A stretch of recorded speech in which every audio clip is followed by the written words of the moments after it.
The BIA and risk assessment represent the foundation of the BCP. The BCP should be written on an enterprise-wide basis, reviewed and approved by the board and senior management at least annually, and disseminated to financial institution employees for timely implementation. 1. All financial institutions should develop a BCP that documents business continuity strategies and procedures to recover, resume, and maintain all critical business functions and processes. Some financial institutions may choose to develop their BCP internally, while others may choose to outsource the development and maintenance of their BCP. While outsourcing BCP development may be a viable option, the board and management are ultimately responsible for implementing and maintaining a comprehensive BCP. Therefore, financial institution management should understand the business impact of potential threats, have the ability to implement mitigating controls, and ensure that the BCP can be properly executed by financial institution personnel and validated through comprehensive testing. When outsourcing BCP development, management should ensure that the chosen service provider has the expertise required to analyze the financial institution's business needs. The service provider should also be able to design executable strategies that are relevant to the financial institution's risk environment, create education and training programs necessary to achieve successful deployment of the BCP, and integrate necessary changes so that the BCP is properly updated. A well-written BCP should describe the various types of events that could prompt the formal declaration of a disaster and the process for invoking the BCP.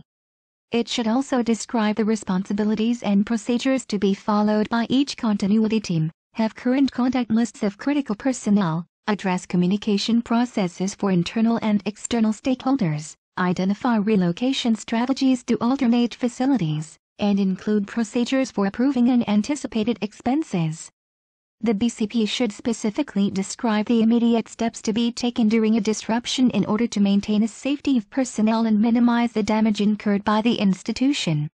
The BCP should include procedures to execute the plan's priorities for critical versus non-critical functions, services, and processes. Specific procedures to follow for recovery of each critical business function should be developed so that employees understand their role in the recovery process and can implement the BCP in a timely manner. The BIA and risk assessment should be integrated into the written BCP by incorporating identified changes in internal and external conditions and the impact of various threats that could potentially disrupt operations rather than on specific events that may never occur. Examples of the potential impact of various threats include the following: critical personnel are unavailable and they cannot be contacted. Critical buildings, facilities, or geographic regions are not accessible. Equipment, hardware, has malfunctioned or is destroyed. Software and data are not accessible or are corrupted. Third-party services are not available. Utilities are not available, power, telecommunications, etc. Liquidity needs cannot be met. And vital records are not available. When developing the BCP, financial institutions should carefully consider the assumptions on which the BCP is based. Institutions should not assume a disaster will be limited to a single facility or a small geographic area. Additionally, institutions should not assume they will be able to gain access to facilities or that critical personnel, including senior management, will be available immediately after the disruption. Public transportation systems such as airlines, railroads, and subways also may not be operating, and telecommunication systems may be overburdened and unavailable. A BCP consists of many components that are both internal and external to a financial institution. An effective BCP coordinates across its many components, identifies potential process or system dependencies, and mitigates the risks from interdependencies. Refer to Appendix E, Internal and External Threats. Appendix E, Interdependencies. And Appendix G, Business Continuity Plan Components for additional information.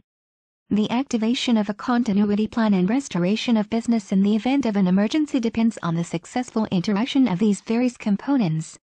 The overall strength and effectiveness of a BCP can be decreased by its weakest component. Internal components that should be addressed in the BCP to ensure adequate recovery of business operations may include interdependencies between various departments, business functions, and personnel within the institution. These interdependencies can also include single points of failure with internal telecommunications and computer systems. External components that can negatively affect the timely recovery of business operations and that should be addressed in the BCP may include interdependencies with telecommunications providers, service providers, customers, business partners, and suppliers. Management should develop comprehensive mitigation strategies to resolve potential problems that may result from internal and external interdependencies. Mitigation strategies will depend upon the results of the BIA and risk assessment, but should always ensure that processing priorities can be adequately implemented and that business operations can be resumed in a timely manner. The following represent examples of appropriate mitigation strategies: strengthening the physical facility using dependable construction materials, establishing redundant vendor support, establishing media protection safeguards and comprehensive data backup procedures, implementing redundant or alternative power sources, communication links, data backup technologies, and data recovery methods, increasing inventories of critical equipment, installing fire detection and suppression systems, and purchasing and maintaining adequate reserves of food, water, batteries, and medical supplies. Once the BCP is complete, the viability of the plan must be assessed as part of the risk monitoring and testing step, which involves the development, execution, evaluation, and assessment of a testing program. The testing program is then used to update the BCP based on issues identified as part of the testing process.